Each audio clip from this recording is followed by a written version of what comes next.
దయచేసి ఫీల్ అవ్వకండి, ఎవరిని ఉద్దేశించి కాదు. మనం జాబ్ లో ఉన్నటువంటి లోపాల గురించే తెలుసుకోవడానికి ప్రయత్నం చేస్తున్నాం తప్ప ఈ వీడియో ఎవరిని హట్టు చేయడానికి కాదు. ఈ విషయాన్ని గమనించండి.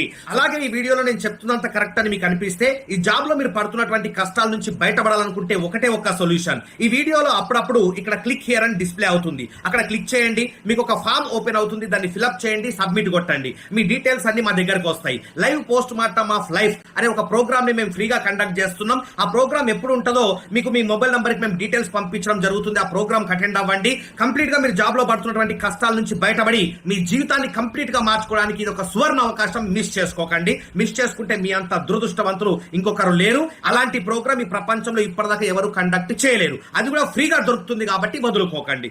సో అప్పుడప్పుడు ఇక్కడ క్లిక్ హియర్ అని డిస్ప్లే అవుతుంది, అది క్లిక్ చేయండి, ఫామ్ ఫిల్అప్ చేయండి, సబ్మిట్ చేయండి, మర్చిపోకండి. ఇక జాబ్ గురించి మాట్లాడితే JOB జాబ్ అంటే ఏంటి? Joining in others business. అంటే నువ్వు జాబ్ చేస్తున్నావు అంటే కూడా వేరే వాళ్ళ బిజినెస్ లో ఇండైరెక్ట్ గా హెల్ప్ చేస్తున్నావు అనే అర్థం. అది నీకు జాబ్, కానీ మీ బాస్ కి అదొక బిజినెస్. ప్రతి ఒక్క బిజినెస్ లో ఏదో ఒక ప్రొడక్ట్ ఉంటుంది. అట్లాగే నీ బాస్ కి నువ్వే ఒక ప్రొడక్ట్. నువ్వు నీ టైం ని అమ్ముకుంటున్నావు. నీ టైమే ఒక ప్రొడక్ట్ ఇక్కడ. అంటే నువ్వు జాబ్ చేస్తున్నావు అంటే కూడా నీ టైం అనే ప్రొడక్ట్ ని వేరే వాళ్ళ బిజినెస్ కోసం అమ్ముకొని నువ్వు శాలరీ తీసుకుంటున్నావు. ఈ విషయాన్ని గుర్తించు మిత్రమా. ఇక చిన్నప్పటి నుంచి మన ఎట్లా పెంచుతారంటే, బాగా చదువుకో బిడ్డ బాగా సెటిల్ అవుతావు, బాగా చదువుకో బిడ్డ బాగా సెటిల్ అవుతావు, బాగా చదువుకుంటే బాగా సెటిల్ అవుతావు అనే విషయం నిజమైతే చాలా బాగా చదువుకున్నటువంటి మన టీచర్లు, లెక్చరర్లు 30-40-50 వేల శాలరీకి ఎందుకు పనిచేస్తున్నారు సార్? మరి బాగా చదువుకున్నారు కదా. సో సంపాదనకు కావాల్సింది క్వాలిఫికేషన్ కాదు, క్వాలిటీస్. ₹1,00,000 నెలకు సంపాదించాలంటే ₹1,00,000 నెలకు సంపాదించే లక్షణాలు కావాలా, స్కిల్స్ కావాలా. ఆ లక్షణాలు ఉంటే అసలు మనం జాబ్ ఎందుకు చేస్తాం సార్? ఆలోచించాల్సిన విషయం. చిన్నప్పటి నుంచి మన మైండ్ కి ఏదైతే ఇన్పుట్ ఇస్తామో అదే అవుట్పుట్ వస్తుంది. మనం ఒక కంప్యూటర్ ని కొనుక్కున్నాం, ఆ కంప్యూటర్ ఒక మెమరీ ఖాళీగా ఉంది. మనం ఏదైతే ఇన్పుట్ ఇస్తామో, ప్రోగ్రామింగ్ చేస్తామో అదే అవుట్పుట్ ఇస్తుంది. అట్లాగే మన మైండ్ లో చిన్నప్పటి నుంచి ఏ రకమైనటువంటి ఇన్పుట్ ఇస్తున్నారంటే, రైట్, జాబే లోకం, జాబ్ రాకపోతే అసలు నువ్వు మనిషివే కాదు, జాబ్ లేకపోతే జీవితమే లేదు, జాబ్ లేకపోతే పిల్లనివ్వరు, జాబ్ చేయకపోతే సక్సెస్ పర్సన్ లాగా చూడరు, జాబే ప్రపంచంగా పెంచుతున్నారు. అందుకే జాబ్ రాకపోతే స్టూడెంట్స్ సూసైడ్లు చేసుకొని చచ్చిపోతున్నారు. జాబ్ అనేది తప్ప వేరే ప్రపంచం తెలియకుండా మనం పెరుగుతున్నటువంటి పరిస్థితి. సో జాబ్ రావడానికి ఫస్ట్ మనం చదువుకోవాలి. పోనీ 4-5 సంవత్సరాలు అంటే పర్లేదు, దాదాపు 20 సంవత్సరాల సమయం పడుతుంది మన క్వాలిఫికేషన్ కంప్లీట్ అయిపోవడానికి. యావరేజ్ గా మనిషి 60-70 సంవత్సరాలు బతుకుతారు అనుకుంటే అందులో దాదాపు 1/3 లైఫ్ మన క్వాలిఫికేషన్ కి అయిపోతుంది. అంటే మనం జాబ్ సంపాదించడానికి కావాల్సినటువంటి క్వాలిఫికేషన్ కోసమే 1/3 లైఫ్ ని మనం కేటాయిస్తున్నాం. అయినా కానీ జాబ్ వస్తుందని గ్యారంటీ లేదు. కానీ అదే 20 ఏళ్ల సమయం మనం ఒక సినిమా డైరెక్టర్ దగ్గర అసిస్టెంట్ గా చేరిన పడితే మనం ఒక పెద్ద సినిమా డైరెక్టర్ అయ్యే వాళ్ళం. అదే 20 ఏళ్ల సమయం ఒక మెకానిక్ దగ్గర అసిస్టెంట్ గా చేరిన పడితే మనం ఒక పెద్ద మెకానిక్ అయ్యేటోళ్ళం. అదే 20 ఏళ్ల సమయం మనం వ్యవసాయం చేస్తుంటే మనం ఒక పెద్ద ఆసామిగా మారేటోళ్ళం. కానీ అదే 20 ఏళ్ల సమయం మన చదువు కోసం కేటాయిస్తే మాత్రం మనకు జాబ్స్ వస్తాయని గ్యారంటీ లేదు. వా, అద్భుతంగా చెప్పినావు సార్ అనుకుంటే వీడియో లైక్ చేయి, జాబ్ చేసే వాళ్ళందరికీ ఈ వీడియో షేర్ చేయి.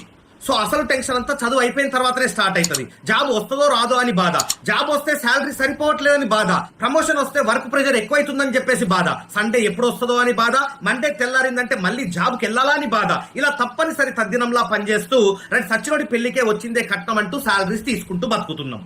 పోనీ ఇన్ని కష్టాలు పడుతూ జాబ్ వదిలేద్దామా అంటే, టీవీకి EMI కట్టాలా, బండికి EMI కట్టాలా, కారుకి EMI కట్టాలా, ఇంటికి EMI కట్టాలా. ఈ EMI వల్ల చిక్కుకొని జాబ్ను వదిలేసి మంచి అవకాశం కోసం ఎత్తుకోవడానికి కూడా సమయం లేనటువంటి పరిస్థితుల్లో ఇరుక్కపోయినాం. పోనీ ఇంత చేసి ఏం మిగులుతుందయ్యా అంటే, రెంట్ బాయే, కరెంట్ బిల్లు బాయే, రైట్, స్కూల్ ఫీజులు బాయే, మెడికల్ ఫీజులు బాయే, EMIలు బాయే, రైట్, చివరికి మంత్ ఎండింగ్ అప్పులు మిగులుతున్నాయి. ఇది మన సిచ్యువేషన్. శాలరీ రాగానే ఫస్ట్ 10 రోజులు పాకెట్ ఫుల్, తర్వాత 10 రోజులకి పాకెట్ నిల్, తర్వాత 10 రోజులకి ఫస్ట్ గ్రా అంటూ అప్లోడ్ కి చెప్పుకుంటూ బతకాల్సినటువంటి పరిస్థితి. ఫస్ట్ 10 రోజులు పక్కన పెట్టు సార్, ఇలా శాలరీ రాగానే మనస్ఫూర్తిగా ఒక రోజు చూసుకుందాం అనుకుంటే ఒక రోజులోనే మాయమైపోతుంది సార్ అని చెప్పేవాళ్ళు చాలా మంది. అసలు మనని ఇన్ని బాధలు పెడుతూ మన జీవితంతో ఆడుకుంటున్న ఈ జాబ్ కోసం మనం ఎంత బాగా కష్టపడతామో తెలుసా? పొద్దున లేస్తాము, టిఫిన్ కట్టుకొని ట్రాఫిక్ లో బయలుదేరుతాం. ఈ టిఫిన్ బాక్స్ కూడా ఎందుకయ్యా అంటే, హోటల్లో భోజనం చేయడానికి డబ్బులు లేవు, మన శాలరీ సరిపోవడం లేదు. ఇది ఒప్పుకోవడం చేతకాక ఇంటి భోజనం అంటూ సాకు చెప్పి టిఫిన్ బాక్స్ కట్టుకొని బయలుదేరుతాం. బయలుదేరగానే ఫుల్ ట్రాఫిక్. అసలు ఆఫీస్ కు వెళ్లేసరికి సగం అలసిపోతుంది బాడీ. ఆఫీస్ లో వర్క్ స్టార్ట్ చేయాలంటే మనకు ఒక ఛాయ్ కావాలా ఫస్ట్. పోనీ ఆఫీస్ కి వెళ్ళామంటే మళ్ళీ ఐరీస్ అంటారు, పంచింగ్ అంటారు, 5 నిమిషాలు లేట్ అయితే హాఫ్ శాలరీ కట్టు. పోనీ ఆఫీస్ లోకి ఎంటర్ అయిన తర్వాత బాస్ ని మనస్ఫూర్తిగా విష్ చేస్తున్నామంటే శాలరీ కోసం ప్రేమ చూపించక తప్పదు. పోనీ వర్క్ స్టార్ట్ చేద్దామంటే 2-3 రోజుల వరకు ఒకే రోజులో కంప్లీట్ చేయాలని చెప్పేసి టార్గెట్లు. ఆ టార్గెట్లని కంప్లీట్ చేయలేక విపరీతమైనటువంటి స్ట్రెస్. ఆ స్ట్రెస్ తో మనకు వచ్చే గిఫ్ట్లు ఏంటంటే తలనొప్పి, బాల్డ్ హెడ్, షుగర్లు, బీపీలు, హార్ట్ ప్రాబ్లమ్స్, నడుము నొప్పులు, గ్యాస్ ప్రాబ్లమ్స్, కాన్స్టిపేషన్. చివరికి ఆ స్ట్రెస్ ని భరించలేక అత్త మీద కోపం ముత్త మీద చూపించినట్టు బాస్ మీద కోపం ఇంటికి వచ్చి భార్య పిల్లల పైన చూపిస్తాం. Frustrated life. అంటే ఇప్పుడు మమ్మల్ని ఏం చేయమంటారు సార్? జాబ్ వదిలేయమంటారా?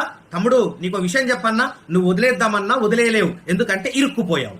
జాబ్ చేయొద్దని చెప్పేసి నా ఉద్దేశం కాదు మిత్రమా. జాబ్ మెంటాలిటీ తోటి చేయకు. జాబ్ మెంటాలిటీ తోటి జాబ్ చేసేవాడు జీవితంలో సక్సెస్ కాలేడు. మరి జాబ్ కి జాబ్ మెంటాలిటీకి తేడా ఏంది సార్? మీరే చెప్పండి అంటారా? చెప్తాను. ఒక చిన్న స్టోరీ చెప్తాను, జాగ్రత్తగా విను. జాబ్ మెంటాలిటీతో వర్క్ చేయడం ఏంటి, బిజినెస్ మెంటాలిటీతో వర్క్ చేయడం ఏంటో మీకు అర్థమైపోతుంది. ఈ స్టోరీ జాగ్రత్తగా విను. రాము, సోము అని చెప్పేసి ఇద్దరు ఫ్రెండ్స్ ఉన్నారు. ఇద్దరికి సేమ్ ఏజ్ ఉంది, సేమ్ క్యాడర్ లో పనిచేస్తున్నారు, సేమ్ ఆఫీస్ లో పనిచేస్తున్నారు, సేమ్ కాలనీలో నివసిస్తున్నారు. రోజు సాయంత్రం ఆఫీస్ అయిపోగానే వాళ్ళ ఆఫీస్ కి వాళ్ళ ఇంటికి ఒక 1 కిలోమీటర్ డిస్టెన్స్ ఉంటుంది. వాళ్ళ బొజ్జలు తగ్గించుకోవడానికి ఇంటికి నడుచుకుంటూ వెళ్ళడం వాళ్ళకి అలవాటు. ఆ ఇంటికి వెళ్లే దారిలో మధ్యలో ఒక పానీపూరి బండి వస్తుంది. మధ్యలో పానీపూరి తిని వాళ్ళ ఇంటికి వెళ్ళడం అనేది వాళ్ళ అలవాటు. సో యాజ్ యూజువల్ గా ఒక రోజు ఆఫీస్ కి తాళం వేసి ఇంటికి బయలుదేరారు. మధ్యలో పానీపూరి దగ్గర పానీపూరి తింటుంటే రాముకి ఒక విషయం గుర్తొచ్చింది. ఎంబటే సోముతో షేర్ చేసుకున్నాడు. ఒరే సోము, ఈ రోజు మనం ఆఫీస్ కి తాళం వేసి బయటకు వచ్చేటప్పుడు కరెంట్ లేదురా, నీకు గుర్తుందా అన్నాడు. అవును, కరెంట్ పోయింది 1/2 అవర్ ముందే, నాకు గుర్తుంది అన్నాడు. మనం ఒక విషయం మర్చిపోయాం రా, లైట్స్ అన్ని ఆన్ లో ఉన్నాయరా, మనం స్విచెస్ ఆఫ్ చేయడం మర్చిపోయాము. అట్లాగే వాటర్ ట్యాప్ కూడా అన్ని ఆన్ లో ఉన్నాయి, మనం ఆఫ్ చేయడం మర్చిపోయాము. కరెంట్ వచ్చేస్తే రేపు పొద్దున ఆఫీస్ ఓపెన్ చేసేంత వరకు కరెంట్ బిల్ వేస్ట్ అయిపోతుంది. అట్లాగే ఆ ట్యాప్స్ ఓపెన్ ఉండడం వల్ల మోటార్ ఆన్ చేస్తే వాటర్ అంతా లీక్ అయిపోతాయి, పద ఆఫ్ చేసి వద్దామని చెప్పేసి చెప్పాడు. అప్పుడు సోము ఇచ్చినటువంటి ఆన్సర్ ఏంటంటే, నువ్వు కరెంట్ బిల్ కడుతున్నావా? వాటర్ లీక్ అయితే నీకేమైనా నష్టం ఉందా? పదరా ఇంటికి వెళ్దాం అన్నాడు. అనుకోకుండా సినిమాల్లో ఫ్రెండ్స్ విడిపోయినట్టు అనుకోని సంఘటన వల్ల వీళ్ళు ఒక 10 years విడిపోయారు. 10 years తర్వాత రాము బెంజ్ కార్ తీసుకొని ఫ్రెండ్ ని పలకరించడానికి సోము దగ్గరకు వచ్చాడు. అప్పుడు సోము రాముని గుర్తుపట్టలేకపోయారు. ఒరే రాము, నువ్వేంట్రా బెంజ్ కార్ తీసుకొని వచ్చావు, రైట్ సూటు బూట్ వేసుకున్నావు, అసలు ఏం పని చేసావురా, ఇంతగా ఎలా ఎదిగిపోయావురా అని క్వశ్చన్ అడిగితే రాము ఇచ్చినటువంటి ఆన్సర్ ఏంటంటే, ఒక్కసారి 10 సంవత్సరాలు వెనక్కెళ్ళు, ఆ రోజు పానీపూరి బండి దగ్గర సంఘటన ఒకసారి గుర్తు చేసుకో అన్నాడు. గుర్తు చేసుకున్నాడు. ఒరే సోము, ఆ రోజే నీకు చెప్పాను లైట్స్ ఆన్ లో ఉన్నాయి, వాటర్ లీక్ అయిపోద్ది, మనం వెళ్ళి ఆఫ్ చేసి వద్దామని చెప్పేసి. నువ్వు ఇంటికి వెళ్దాం పదా అన్నావు. మనం ఇద్దరం ఇంటికి వెళ్ళాము. ఇంటికి వెళ్ళిన తర్వాత నాకు నిద్ర పట్టట్లేదు, నేను ఎందుకో ద్రోహం చేస్తున్నాను నా జాబ్ కి అనే విషయం నాకు అర్థమైపోయింది.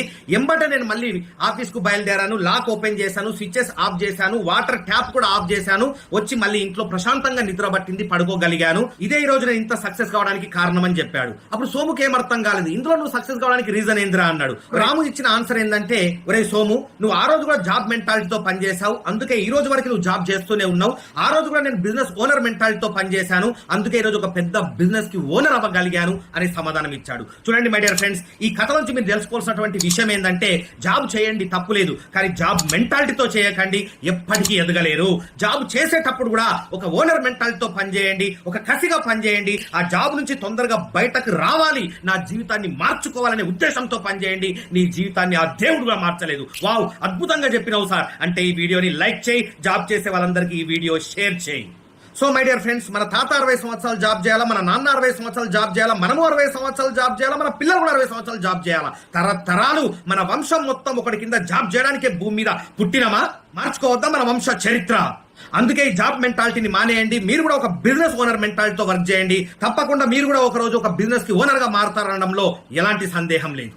బిల్ గేట్స్ వాళ్ళ అబ్బాయిని జాబ్ చేయమని పెంచుతాడా, అంబానీ వాళ్ళ అబ్బాయిని జాబ్ చేయమని పెంచుతాడా? అంతదాకా ఎందుకయ్యా? ఏ సక్సెస్ఫుల్ బిజినెస్ మ్యాన్ అయినా సరే వాళ్ళ పిల్లల్ని జాబ్ చేయమని పెంచుతారా? మరి మనం ఎందుకు మన పిల్లల్ని జాబ్ చేయమని పెంచుతున్నాం? ఈ జాబ్ మెంటాలిటీ నుంచి మన పిల్లల్ని దూరం చేసి ఒక బిజినెస్ ఓనర్ మెంటాలిటీని వాళ్ళని నింపి వాళ్ళని ముందుకు పంపిస్తే మన వంశ చరిత్ర మారిపోతుంది. మై డియర్ ఫ్రెండ్స్, గుర్తుపెట్టుకోండి. ఒక జాబ్ చేసే వ్యక్తి 60 సంవత్సరాలు పనిచేసి తన నెక్స్ట్ జనరేషన్ ని కూడా ఒక కూలీవాడిగా తయారు చేస్తాడు. ఒక సక్సెస్ఫుల్ బిజినెస్ మ్యాన్ 5-10 సంవత్సరాల్లో తన బిజినెస్ ని ఎస్టాబ్లిష్ చేసి తన నెక్స్ట్ జనరేషన్ ని ఒక యజమానిగా తయారు చేస్తాడు. నువ్వు నీ పిల్లల్ని యజమానిగా తయారు చేయాలనుకుంటున్నావా, కూలీ వాళ్ళగా తయారు చేయాలనుకుంటున్నావా? నువ్వే నిర్ణయం తీసుకో.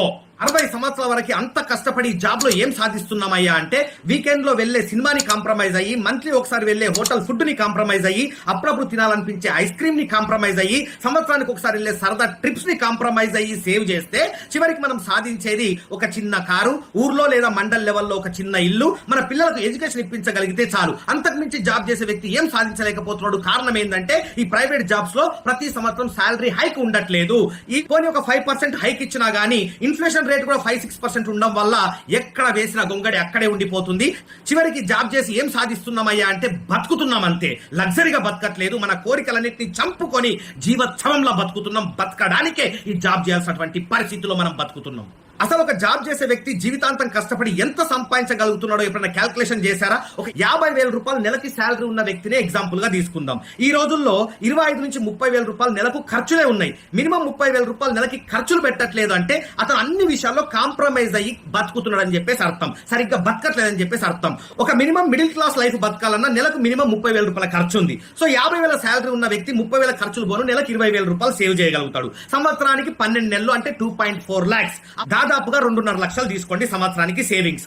40 సంవత్సరాలు జాబ్ చేయగలుగుతాడు. 20 సంవత్సరాల వయసులో జాబ్ వచ్చినా 40 సంవత్సరాలు జాబ్ చేయగలుగుతాడు. అంటే 40 సంవత్సరాలు ఇంటూ 2.5 lakhs అంటే ఎంత సార్? 1 కోటి రూపాయలు. అంటే 50,000 రూపాయలు నెలకు శాలరీ ఉన్న వ్యక్తి కూడా 1 కోటి రూపాయల కంటే ఎక్కువ సంపాదించలేడు తన జాబ్ చేసి. సరే సార్, 1 కోటి రూపాయలు సంపాదిస్తే సంతోషమే కదా అనుకుంటారు చాలా మంది. ఏం సంతోషం సార్? 1 కోటి రూపాయలు దేనికి పనికి వస్తాయి నీకు? రైట్, 40 సంవత్సరాల వయసు వచ్చేసరికి ఇంట్లో మిసెస్ తో పాటు ఒంట్లో షుగర్ కూడా సంసారం చేస్తుంది. 45 సంవత్సరాల వయసు వచ్చేసరికి ఇంట్లో మిసెస్ తో పాటు ఒంట్లో బీపీ కూడా సంసారం చేస్తుంది. తర్వాత మోకాలు నొప్పులు, నడుము నొప్పులు, నరాల వీక్నెస్, హార్ట్ ప్రాబ్లమ్స్, క్యాన్సర్లు, ఇలా ఎన్నో రోగాలు స్టార్ట్ అయిపోతున్నాయి. 1 కోటి రూపాయలు నువ్వు సంపాదించగలిగితే 10 లక్షల రూపాయలు నీ మెడిసిన్స్ కి, మెడికల్ టెస్ట్లకి, షుగర్ కే వెళ్ళిపోతుంది. 5 లక్షల రూపాయలు బీపీకి, 5 లక్షల రూపాయలు మోకాలు నొప్పులకి, చివరికి 20 లక్షలు పిల్లల చదువులకి, 20-30 లక్షల రూపాయలు పిల్లల మ్యారేజ్ కి. ఇక మిగిలింది ఏంది? అయిపోయి. చివరికి జాబ్ చేసి సంపాదించింది ఏందయ్యా అంటే పొట్ట, బట్ట. ఇవి మనం సంపాదించిన ఆస్తులు. ఒక రిటైర్ అయినటువంటి వ్యక్తిని అడిగాడంట, నువ్వు 60 సంవత్సరాలు జాబ్ చేసి ఏం సంపాదించినవయ్యా అంటే ఆ రిటైర్ అయినటువంటి వ్యక్తి ఇచ్చినటువంటి ఆన్సర్ ఏంటంటే, జాబ్ లో జాయిన్ అయ్యేటప్పుడు యవ్వనాన్ని తీసుకెళ్లి జాబ్ లో జాయిన్ చేశాను, చివరికి ముసలితనాన్ని తీసుకొని రిటైర్ అయ్యాను, అంతకుమించి నేను జాబ్ లో సాధించింది ఏం లేదయ్యా, బతకడానికే సరిపోయింది తప్ప ఏం సంపాదించలేకపోయినని చెప్పేసి ఆన్సర్ ఇచ్చాడంట. చివరికి అట్లుంటున్నాయి మనం చేసే జాబ్ వల్ల మన బతుకులు. చేతులు గాలిన తర్వాత ఆకులు పట్టుకుంటే మన లాభం ఉందా అన్నట్టు ఇప్పటికైనా కళ్ళు తెరవకపోతే ముసలైపోయిన తర్వాత మార్గాలన్నీ మూసుకుపోతాయి. మనం రిటైర్ అయిపోయిన తర్వాత, మన వయసు అయిపోయిన తర్వాత మనకి ఎవడు జాబ్ ఇవ్వడు. ముసలైపోయినటువంటి ఒక మిసెస్ మన పక్కనే ఉంటది, పోషించుకోవాలా. పిల్లలు పెద్దగా అయిపోయి ఉంటారు, వాళ్ళు మనని పట్టించుకోరు. మన బంధువులు మనకు సరిగ్గా రెస్పెక్ట్ ఇవ్వరు, ఎందుకంటే మనం సరిగ్గా సక్సెస్ కాలేదు కాబట్టి. చివరికి జాబు లేక, ఇంట్లో వాళ్ళని పోషించుకోలేక, మెడిసిన్స్ కొనుక్కోవడానికి డబ్బులు లేక, పిల్లల దగ్గర చేయి చాచి అడుక్కోలేక, ఇక ఎంత నరకంగా ఉంటది రిటైర్మెంట్ అయిన తర్వాత జీవితం అంటే. మళ్ళీ అదంతా ఈ వీడియోలో నేను చెప్పలేను. ఆల్రెడీ రిటైర్మెంట్ అయిన తర్వాత ఎంత జీవితం నరకంగా ఉంటుంది, రిటైర్ అయ్యేసరికి ఎంత డబ్బు మన అకౌంట్ లో ఉండాలని చెప్పేసి ఒక వీడియో ఆల్రెడీ నేను చేశాను. ఆ యొక్క లింక్ ఇక్కడ నేను పైన ఇస్తున్నాను. ఈ వీడియో చూసిన తర్వాత ఈ లింక్ క్లిక్ చేసి ఆ వీడియో కూడా చూడండి. అసలు మనల్ని మనం కరెక్ట్ జాబ్ లోనే ఉన్నామా లేదా టెస్ట్ చేసుకోవాలి కదా సార్. 40 సంవత్సరాల వయసు వచ్చేసరికి మినిమం 40 లక్షల రూపాయలు మీ బ్యాంక్ అకౌంట్ లో లేకపోతే you are utter class candidate in your life. మరి 20 సంవత్సరాల వయసులో జాబ్ వచ్చింది, 40 సంవత్సరాల వయసు వచ్చేసరికి అంటే 20 సంవత్సరాలు కష్టపడి 40 లక్షల రూపాయలు నువ్వు సంపాదించలేకపోయినావంటే నువ్వు చేస్తున్న జాబ్ కరెక్ట్ అని ఎవరు చెప్పిండు సార్? ఆ జాబ్ లో నువ్వు ఎదుగుతావని చెప్పేసి ఎవరు చెప్పిండు సార్? ఇప్పటికైనా మేలుకోకపోతే 60 సంవత్సరాల తర్వాత కూడా నువ్వు ఇట్లాగే ఉంటావు. ఎందుకంటే ఎదుగుదల లేనటువంటి ఫీల్డ్ ని సెలెక్ట్ చేసుకున్నావు మిత్రమా, అర్థం చేసుకో. వావ్, చాలా బాగా చెప్పావు సార్. అంటే ఈ వీడియోని లైక్ చేయి, జాబ్ చేసే వాళ్ళందరికీ ఈ వీడియో షేర్